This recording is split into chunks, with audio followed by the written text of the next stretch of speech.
Hello everyone, welcome to Pickup Vectorworks Q&A with Jonathan Pickup. Join us for a special Q&A with CAD Guru, Jonathan Pickup. Jonathan is a trained architect that has more of 30 years of experience. He has been writing and producing Vectorworks manuals and providing customer support for more than 20 years. His company, ArchonCAD, is the premier provider of third-party manuals and training resources for Vectorworks. He offers monthly webinars and maintains the Visual Knowledgebase for Vectorworks. Jonathan joins us today from New Zealand. Now let me tell you a little bit about Novage. And actually, I want to inform you that we currently have a limited time promotion with 30% saving for new Vectorworks users. So if you know somebody that wants to make the switch to Vectorworks, this is a good time to let them know. And I also want to let you know that today we're giving you a code for an extra 10% discount on your Vectorworks purchase. The code is VWJP32321. I'll type it in the chat in a few seconds. And this is the web page where you can find Vectorworks at novage.com. Novage is changing the way designers purchase 3D software, offering more choices, more freedom, best advice, faster services, and now an extra discount. How about that? Okay, so I'm ready to pass the baton to Jonathan. And Jonathan, I'm going to share your screen right now. I see there's a few questions that came in. Show my screen. There I am. I'm there. Yeah. Yeah, I was just having a look. At the questions while you were introducing yourself. Well, should we start with the Mark's question at the top regarding annotation and annotating in viewports? Very often what happens, Mark, is he creates preliminary drawings at 1/4 or 1 or 3/16 scale. And you can scale the text on the markers annotated in viewports if you'd like. It comes to when you change layer scale, I think, or when you scale the object. But it tends to stay at that scale. But one of the things I would suggest, Mark, is that you use, when you're doing text and annotations, that you make sure that you're using a text style in your annotations. So not just putting text, but making sure that when you write text, you actually use text scale. So let's go back to a plan view and I'll show you what I mean. So if I just start writing text, so I got some text there, but over here it's unstyled. I think that if you use the text or a text style over here, then when you change the scale of the layer or change the scale of the viewport, it maintains the size. And if not, then it's quite easy to go back, select all the text and get it to update using one of your text sizes. The other thing when you create text and you dimension things, let's just create a dimension. This is not one of my template files. Let's go to my template file. So this is my template file. When I create text in my template file, you notice that my dimensions are quite different, particularly if I turn on my zoom line thickness. You'll notice that I've got a dimension standard called plans, which is different from everyone else. I have site plans, which brings up, because I use both meters and millimeters. And I've got another one for joist, which is one that I use just for showing the length of joists or the direction of joists. Now those are dimension standards, and these dimension standards are connected to a text style. So I go custom standards, let's look at plans, I'll edit that. And here I've connected my dimension standard to my text style called Helvetica 9 point, which should remove a lot of the challenges that you've got, Mark, of making sure that your text is the right size, and if you rescale the viewport, it should be okay. I guess I could try it, but that would be my first suggestion, is to make sure you do it that way. I'm just going to read your question again. My cursor's on the other screen. My projects, you've said here that you quite often have in your template, you've got them set up ahead of time. The way that I work, I don't have any viewports set up ahead of time, and so I start every project from scratch, because the range of projects that I do is vast, different. But that would be my suggestion, Mark, is to try thinking about placing them that way. The other thing I quite often do is I put details inside on the design layer. So I'll put details on their own design layer, and then I'll annotate them as well. Is Tom's cottage here? Okay, this is Tom's cottage. This is a new cottage I'm working on. And if we have a look inside here, if I double click, that's text inside. Let's text, so that's 8-point text. Let's scale this. It's 1 to 25 at the moment. I'll make it 1 to 20. That should change the size of the text. Let's go and have a look. And you'll notice that my text has become here unstyled, but I should be able to go back and choose my 8-point text, and that should revert back to being 8-point high. So that's what I'm saying, is it should be quicker for you to do it that way. Let's just undo all that and put it back where it was. That would be my suggestions, to make sure using these techniques to make sure that you don't have to go back and rework stuff. That's what I would suggest. We've got so Mark, does that answer your question? Let me know, please. And if we finish off with that, my details are all here. Let's have a look at them. Let's zoom out. So I've got a PDF there. Let's hide the PDF. Where's my, oh, I'm in the wrong workspace. I'm making a movie with using Fundamentals workspace, which means that I can't always find the tools I want. Okay, so this is my own workspace. And you see it's quite different. So I should be able to get my visibility tool. Let's hide that.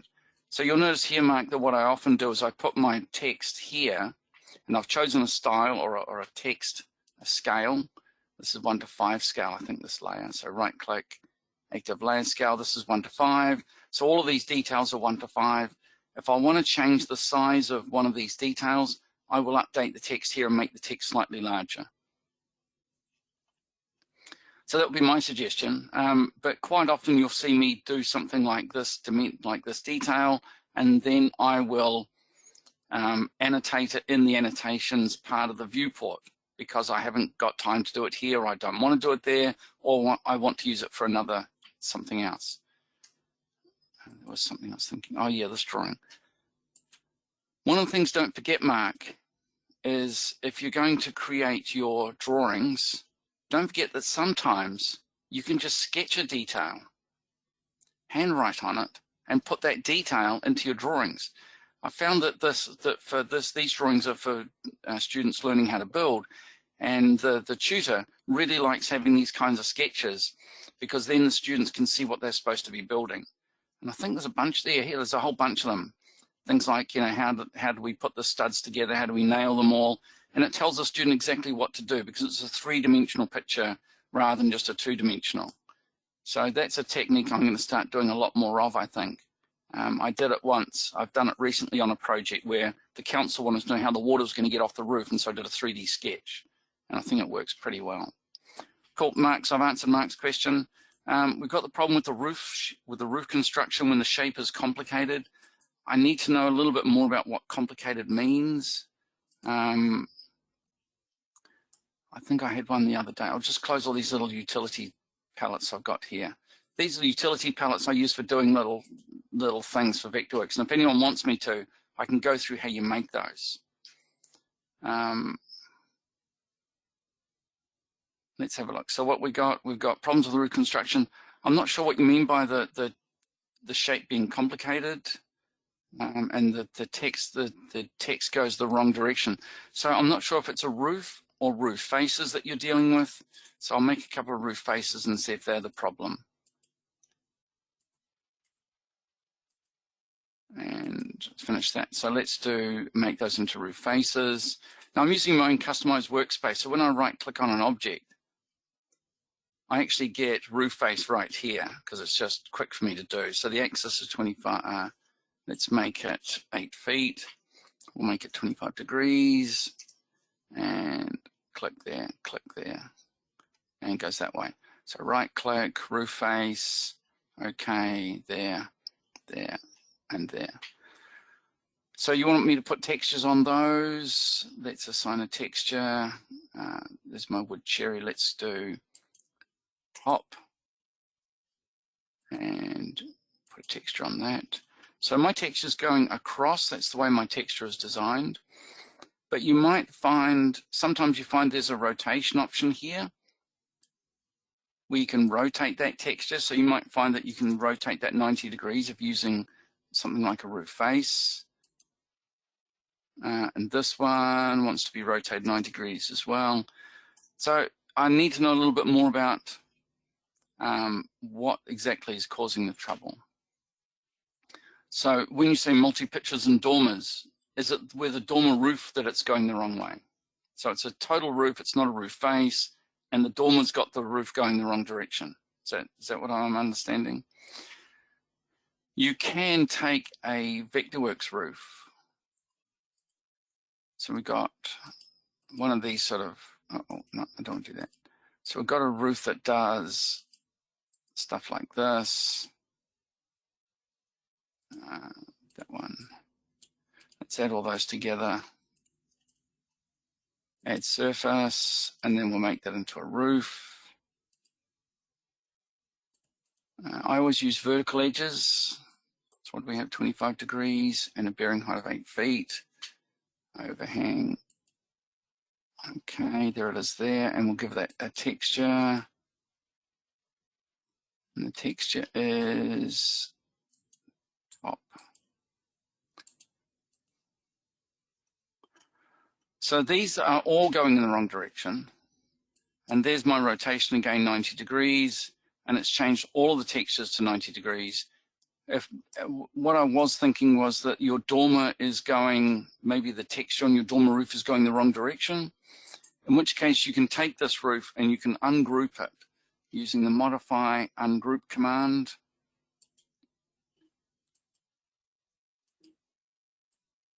No, I don't want to save this. And now I have a series of roof faces, each of one I can manipulate individually. So if I want to change that one and change the texture, just put that texture back on. So if I want to change the texture of this one and make it 90 degrees, but on this one I don't, then I can just choose one roof face at a time and change the texture on individual faces. So maybe that would answer your question, Gerald.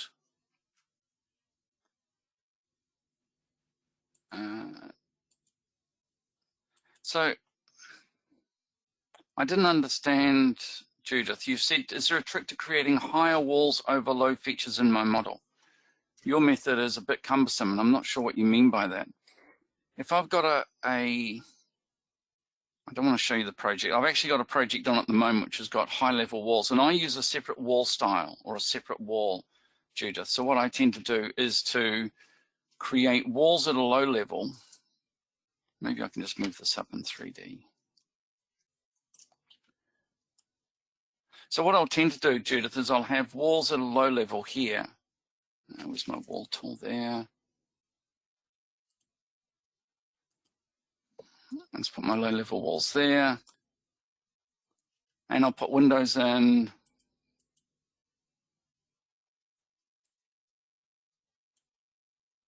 Because then the windows appear where I want.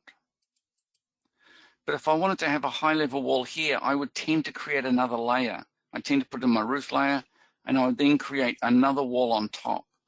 And when you create the next wall on top, make sure that you turn off auto join. If you don't, it will automatically join your new wall to your old ones. So I've got an extra wall there.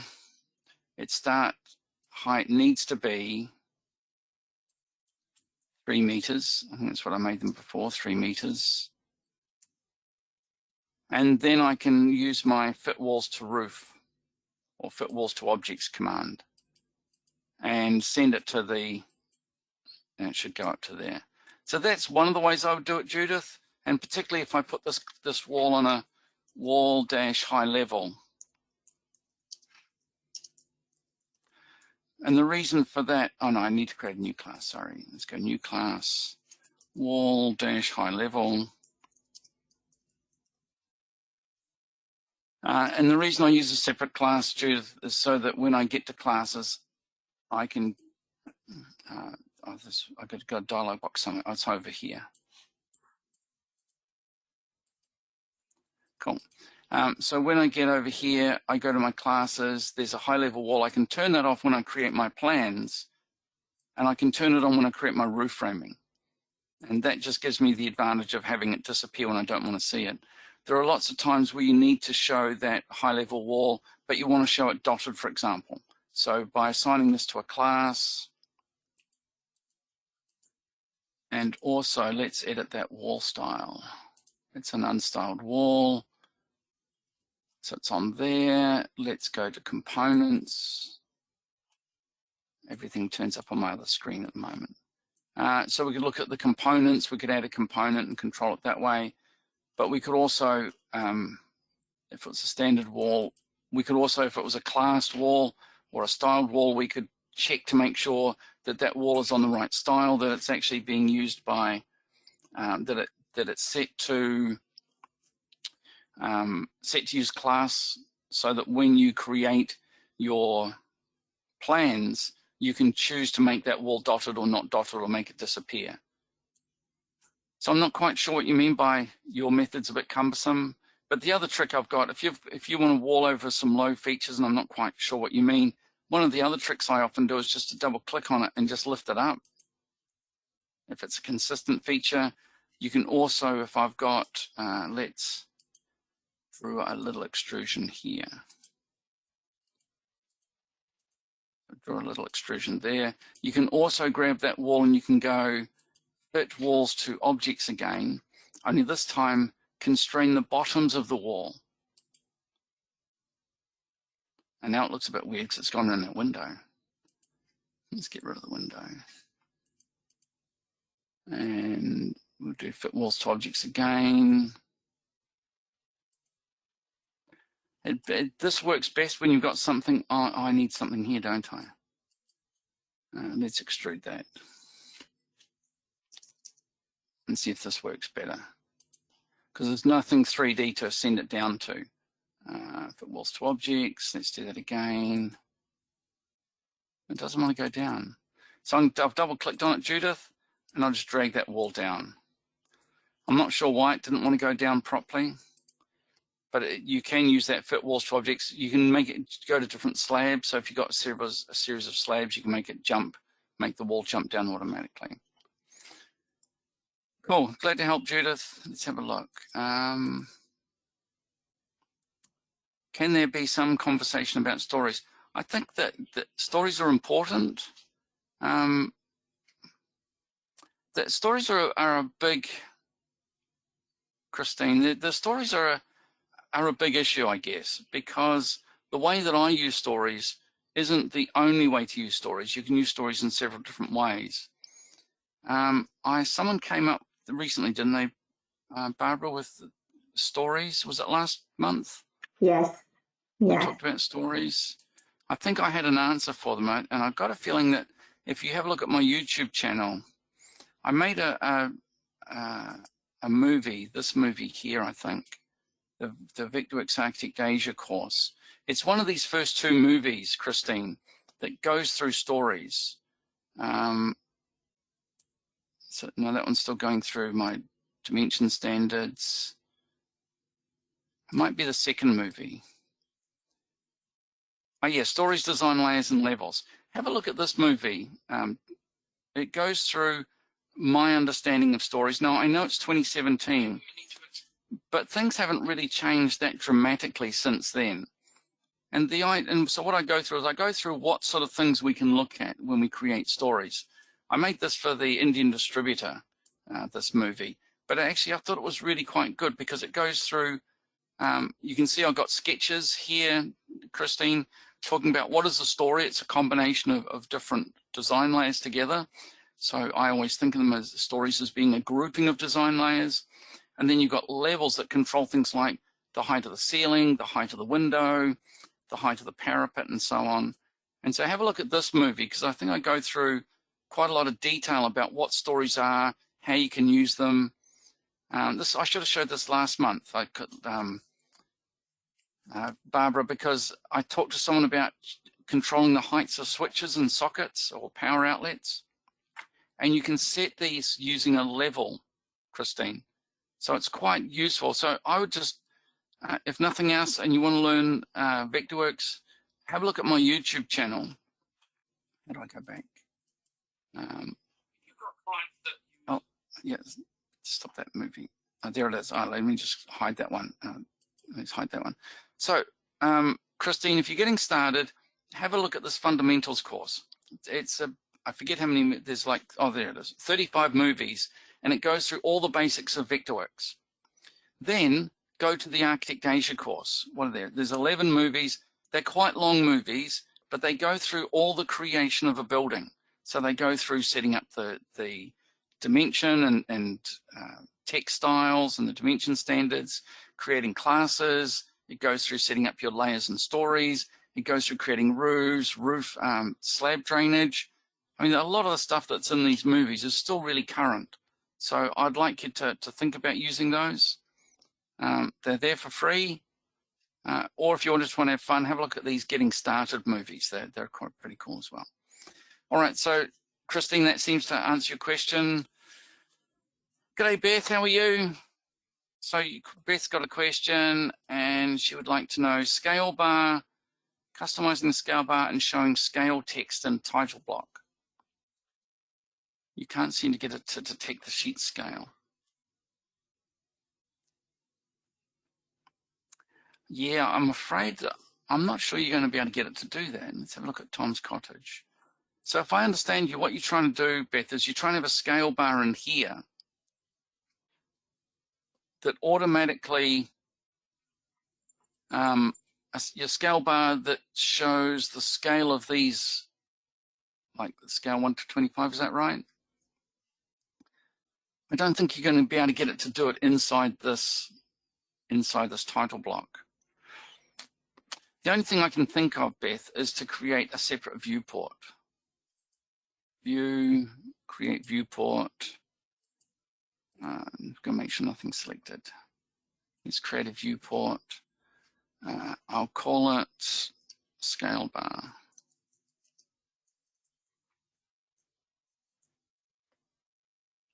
What's an easy way to do this? You could create your own viewport. Don't put a drawing label. Let's make it 1 to 25. Okay. Scale bar BP. Okay, so there's my scale bar. I'm going to edit the annotations. Now, I think most of us know that you can double click to edit the annotation. I know you don't. Right click, we can edit annotations. The way that I often use is also the way that I get into groups, which is this keyboard shortcut here. I'll try not to use it. So right click, edit annotations, and what you really want, Beth, is a scale bar, which I think is here.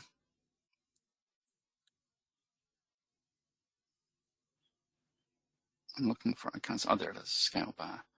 Before you get started, Beth, make sure you've set your scale bar options, and you should set these scale bar options in your template so you don't have to go back and do it again. So I've got 7 is my printed height, my minor length is 500 millimeters. For 1 to 25, I'll make that 200. There'll be 5 of those. Major length, a meter, 3.3 feet, and I'll have 5 of those. Oh, it's kind of big, isn't it? So let's change that to 4 of those. 200 millimeters. Let's make it 3 of those and 2 of those.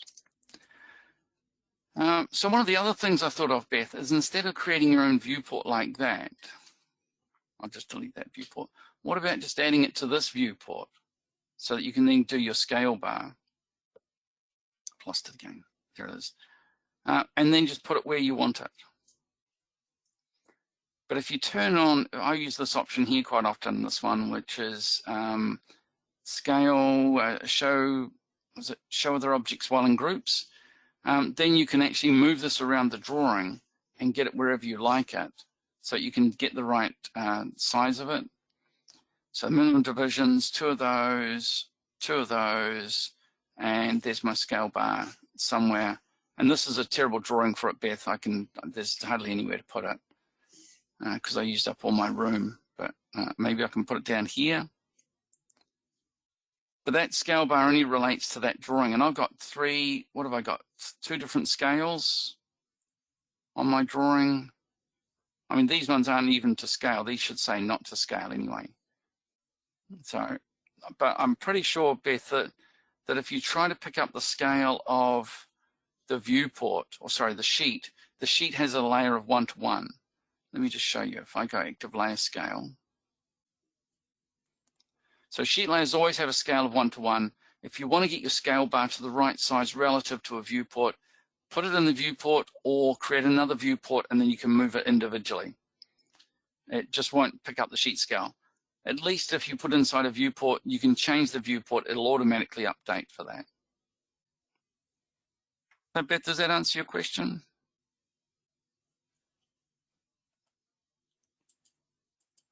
Do topos work in section drawings?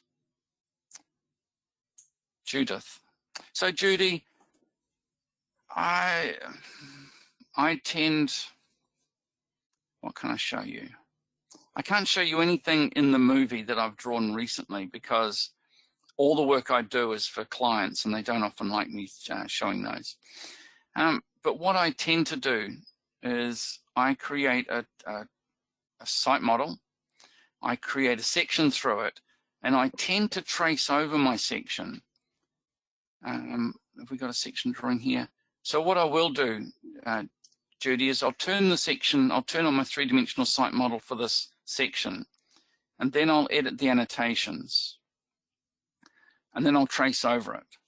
So I'll get my polygon tool, and I'll then trace because I'll be able to see the topographic section, I'll be able to trace over it.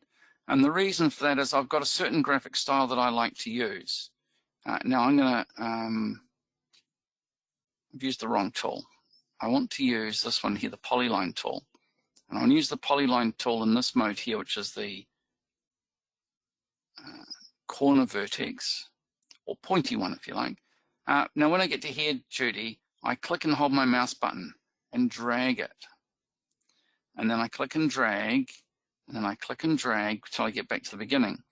Now you may not know why I'm doing it that way. Let's just change this to none. Where's my none? That's my detail, let's make that none. Okay, so you may not understand why I'm doing it, but what I do tend to do is to use I've got to find my palette for attributes. It's here somewhere, probably hiding behind my GoToMeeting stuff.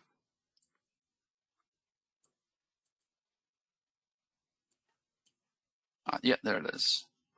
Okay, so I tend to use a hatch called soil for my soil.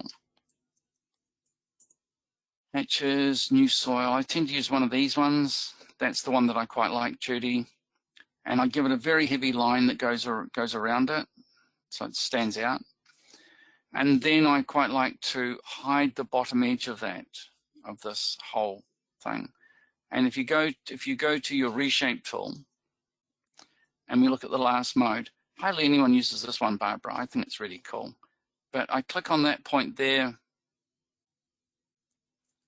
and you'll notice, Judy, that I've lost all the lines that go around the curvy bits, or the Bezier curves. And so it gives me the graphic style that I want in my drawings without having the topographic or the 3D site model do what I want. And you can certainly show it up in the background too. You can, so as I said, I don't have any that I can show you at the moment because I don't think I've got any that I want to show you. But yeah, so if you then if you do this in your annotations, Judy, you can then do things like right click and you can go send, and you can send that to the front, and then you can have your survey or your 3D site model in the background. It just you just have to go to your layers and make sure the layers are visible. So here I would choose layers. I've got a layer dialog box over here somewhere. Let's bring it back. So here you would just make sure that your site model layer is turned on and you can see it. Make sure the classes are turned on. When you create a site model, it has classes. I better get rid of that because it doesn't belong there. So you can get rid of classes that way. This section, Judy, you might notice has got quite a lot of information that you don't normally get with Vectorworks. Things like my lintels and my trims and my windows. That's because I've drawn all of this on top of what we normally have. Oh, there's a bit of a mistake. That dot there should be down there. That's a bit better. This is an incomplete drawing. I haven't been told to progress with this yet. But so this is, strangely enough, Judith, I've drawn the entire thing here in my annotations because there's only one section. This project is so tiny. I just drew it all in my annotations. But I did have the model in the background, so if I ever need to, I can turn on my roof and my floor. Turn on my roof and my floor, preview it, update it, and we should see there's my model comes back. You can see where it actually is. But I turned those on, started drawing, turned them off, and then finished off the drawing. Let's update that. So I end up with the line weights I want. It comes out very crisp and clean. So I quite like that. In fact, I do need to have that door back. So I'll just turn this, I'll just turn that layer back on temporarily. I'll just trace over it. Do we have any other questions? Let's have a look. Can you share the link for the story on YouTube? Sure. Where was it? So it was my Architect Asia course. It was that one. I can't make myself be quiet. I can't make myself be quiet. Share. Copy. I can just post it in the chat, can't I, Barbara? Yes, correct. Let me know if you have... I'll just post it. Yeah, this should work. Let's go back to Vectorworks. How are we getting on for time? I've still got plenty of time. So I forgot that one. Let's update it. And so what I tend to do is I can trace over what's already there. I've just got my rectangle tool, make sure it's in the first mode. That goes there. Oh, it's on a class. Better stop that. Class called. I don't know if anyone noticed, but as I draw on classes for things like details, it automatically fills in the information that I need. Don't forget the Z key or the Z key for zooming in. Send that to the back. We got another one there. So the Z key again, so I can zoom in. And then I use something like this to draw my door swing. This is actually a slide. This is an opening door, isn't it?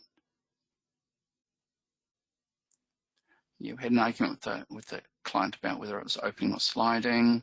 So that should be none on there. I also tend to make that a dashed line as well, so they know it's not part of that construction. There should be, that's my floor level line there, but it makes it look like it's not actually the floor level. These are all moved. That's the floor level there. So that line there should be my baseboard or my skirting running through. Goes to there. It's missing on this side, so I can select, I don't know if I can select a bit of that, but I can just drag a copy of that over and then just finish drawing it across there. So sometimes I will be lazy and I'll just draw 2D stuff. I know it's not strictly correct because it's not the 3D model. And this object here should be just moved over a little bit. You'll notice that when I zoom in to draw, that the zoom line thickness becomes a pain, so I'll just put that back there. So now it looks better. What other questions have we got? So we've done the section cut. Yeah. Someone wants to know if pickup's really my last name. What can I say? Yes, it is. And it's not the worst I've heard. It's actually turned out to be... I think it's a great name, Jonathan. it's turned out to be really useful. At high school, it was terrible, but in business, it's turned out to be really useful because people remember me. I assume it's my first name, not from the way I behave, but there we go. So I think we've gone through all the questions, haven't we, Barbara? Are there any I'm missing? Yes, yes, we have. If anybody, wants to think about it, I'll just repeat the code for the discount so they remember to use it. VWJP32321. So how about we do something useful to help people day to day? Wonderful. Now, every time I start, Barbara, I usually have all these little utility palettes up on my screen, and hardly anyone ever asks me what they are. I think some of my clients really like these template macros. Now, some of them I've made, some of them are actually quite useful. And so, Barbara, tell me if we've done this before, but because I can never remember when which group of people I've told which things to. Let me bring up my snapping palette because that can be quite useful. Palettes, snapping. Snapping's hiding somewhere. Oh, there it is. Okay. So there's all that stuff. So one of the things you might notice when I'm drawing, if we have a complex shape, and you want to do a dimension, we could snap to the top center, we can snap to the top there, but what about this one? We wanted to make sure that snapping to the right points, because there's lots of snaps we can do. You can turn on this snap, which will snap along an edge, and so it can become difficult to make sure you're snapping to the right point because there's all these different snaps and they keep turning up again and again. So one of the things I tend to do when I'm dimensioning is to turn off a lot of those snaps and maybe just have snap to object, or maybe this one as well. And when we double click on the snap to object, we find that we can snap to an end point, a midpoint, a center point, quadrant points, which are like on a circle, the quadrants are the main points on the circle, the insertion point of a symbol, the vertex on a polygon, the nearest point. So we can turn a lot of these on and off. And that'll speed up when you dimension, because you won't accidentally snap to the midpoint, for example. You'll snap to the end of that object. So you can really speed up the way you dimension by turning those off. But then you go back to designing and you want to turn these back on, and you want to click here and turn these back on. And so then you say, well, Jonathan, it's just too much work. Well, why do I have to do all that? Well, the trick is that you can make those customized. So if we double click on the snaps for designing, you'll see my designing snaps turn up. Snaps for dimensioning, things change. I don't know if anyone noticed, but these disappeared. And all of those disappeared. And these are saved utilities. How do we make them? Let's go back to a blank file. New, and we'll make a blank file. So you won't have any of my utilities in it this time. So we've got all these set up the way we want. We can go Tools, Custom Tool Attribute, and we can save our Smart Cursor settings, which are these things. These are our Smart Cursor settings. We're going to create a new palette called Utilities. If I can spell it. Utilities.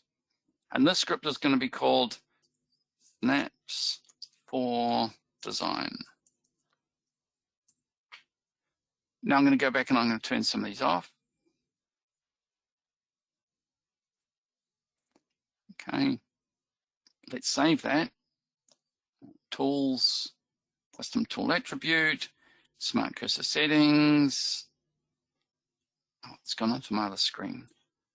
I have to select my palette, Utilities, okay, and these are snaps for dimension.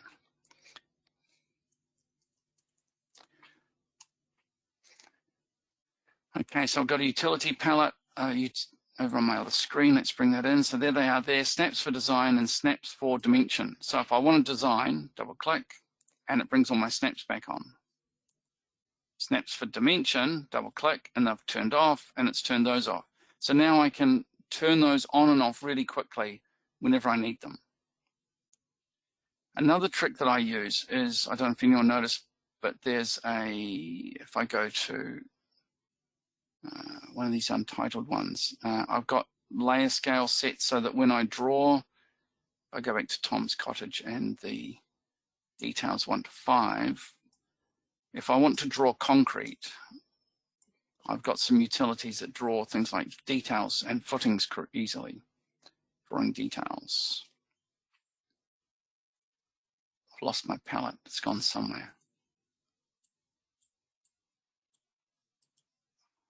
Where's it gone? I can't see it, I've got too many screens open, I can't see my palette. Unless it's hiding somewhere. But the idea is that by using that palette, it'll speed up the way that I draw. So here it is here. So I go draw concrete, and it'll change my class. It'll change my. So there it is there. So Judy, that's a quick way of drawing concrete. If I need to put in, because often what we need is a DPC underneath it. So I need to put some building wrap underneath there. So Z key, let's zoom in a little bit, click there. Z key, click there. Oh, it should have been at that point. Z again, and double click. So if I zoom into that, you can see it's drawn two things. If I need to draw drywall, I can put my drywall on it. If I need to draw reinforcing bar, it draws my rebar for me quickly. If I need to put a piece of blockwork in or a piece of timber, it makes that really quick as well because I can put that in and it picks up a symbol for me. All these little utilities can speed up the way you draw. So the way you make these utilities is you start with a class that you might want to use. I'm going to create a new class. I'm going to call it detail-concrete.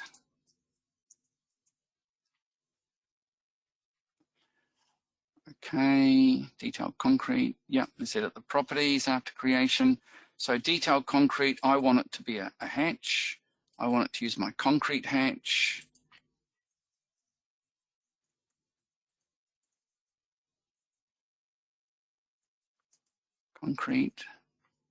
Concrete 1, I think I use. I want this to have a heavy line around it. And okay. So now every time I draw something like this and I add it to concrete, now there's something else I forgot to do. Let's go back to classes. And my class concrete use. I forgot to do the use. Okay, so let's go here. Use at creation. I forgot to turn that on. Yes to all. Okay. And now you see my concrete's working. So now I'll choose the tool that I want to use. For example, the polygon tool. Set the class that I want to use, concrete. I'll just draw a little bit to test it. Cool. And then I go tools, custom tool or attribute. We then set the fill wants to be all, maybe, the pen, all, the class. Do we want the symbol? No, but we want the tool. And we'll save the smart cursor settings. So this will be the same utilities and we'll call it draw concrete. Draw concrete. And so now, if I go back to none as my active class, if I double click on draw concrete, it should temporarily make concrete my active class, and then it reverts back to none. So you'll see the object I've created is on the concrete. So you can create a series of these utilities, and then as you start to use Vectorworks, you need that utility, you need to draw in that class, it's just really quick. So I use that quite a lot, and I often use parts of those utilities. So I've got these ones here like draw, we call it Gibraltar board or chipboard. I've got flashings to draw. So when I'm detailing, I'll often just use one of these just all on its own. So I need to put some drywall in my detail. I'll just double click on this. It'll give me the right thickness. It'll give me the right hatch. It'll give me the right line weights and so on. These utilities are really fantastic. These pens ones, I better hide that because I didn't do that way. And some of these utilities are slightly different. I've got one here called Label Roof Zones, which actually labels and annotates my roof zones for doing my roof drainage calculations. That's a little bit more sophisticated. I see we do have another question. How do I make my, you want a new drawing to open up at 1:1 scale, is that right, Judy? So let's start. We'll go File, New, create a blank template. Now put everything in here that you need, Judy. Set the page size. So do your page setup, do your page size. I usually use A3 because of where I live. That one. A3 is a common size where I live. Landscape. Also do things like your document settings, set up your units. Judy, did I send you, who did I send? Oh, Christine. I gave Christine the link to that Architect Asia course. Judy, if you watch the first movie in that course, it'll talk about how to set up your template. So my document settings, I've got units. I set up 2 sets of units. I set up dimensions in millimeters, and I set up my dual dimensions in meters normally. Because where I live, we tend to use these units. I think I've got one here, meters in there. So I've saved one previously. That gives me the ability to create those 2 dimension standards that I use. I saw someone on a chat list asking about how do you create dimensions that are feet and inches on one place, but just inches on another. Well, set one of these to feet and inches, and one of these to just feet. So this one's decimal feet, and my normal dimensions are feet and inches, which are fractional. And that gives me 2 different dimension styles. So do all the stuff that you need to do, Judy, get the hatches that you really need in this file. I've only got a few hatches in my template. When you've got everything the way you want, the grid set the way you want, you've got viewports created or anything like that, File, Save as Template. It's got to be Save as Template, and then you store it in your templates folder. That's not my templates folder. My templates folder on a Macintosh is normally it should come up for you, Judy. On a Windows machine, it's stored in one place. On a Macintosh, it's stored somewhere else. But watch that movie that I've created for the Architect Asia course. It should go through how to create your template, what things should be in your template, and what things don't need to be in your template. So in my template, I tend to have, well, I'll show you, this is my template. So in my template, I've got 2 layers. I've got a bunch of classes to do with those utilities I've created. So all these detail utilities, all these detail classes are connected to that utility palette. I've got a few classes for doors because I've had doors in here. I've got some stories created, which means I've got some levels created. I've got a sheet layer created. I don't think I've got any viewports. And in terms of my hatches and things, let's have a look at Untitled 1. You'll see Untitled 1's got a few bits and pieces in it. It's got some foundation bits. It's got some pieces of timber. It's got a window, a door.